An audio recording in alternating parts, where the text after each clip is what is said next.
কামপুৰ সাহিত্য সভা ভৱনতো সুধাকণ্ঠ ডক্টৰ ভূপেন হাজৰিকাৰ 10ম সংখ্যক মৃত্যুবাৰ্ষিকী উদযাপন।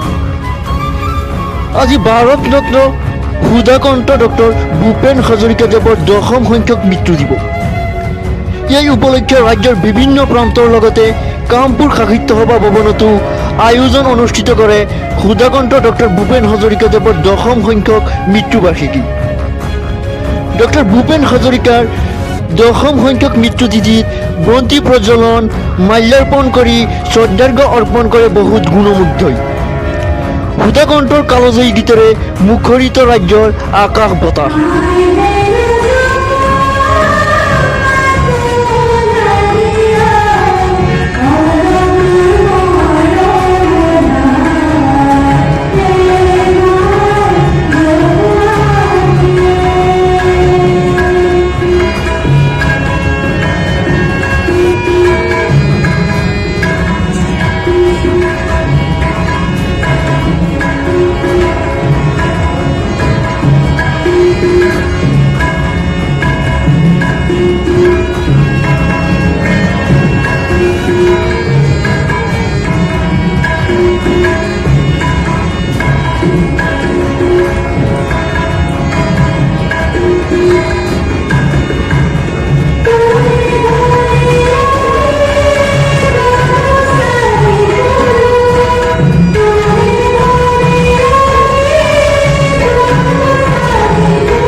বিষয়ে ক'বলৈ যোৱাটো মোৰ কাৰণে সামান্য জ্ঞান নাই।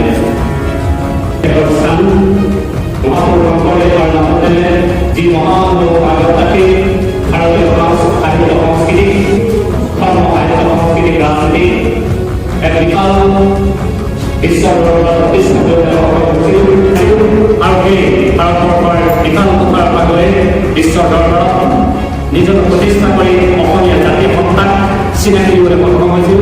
সেইজন ব্যক্তিক আজি চৰকাৰে সুমুলিবলৈ পাই আমি গৌৰৱান্বিত।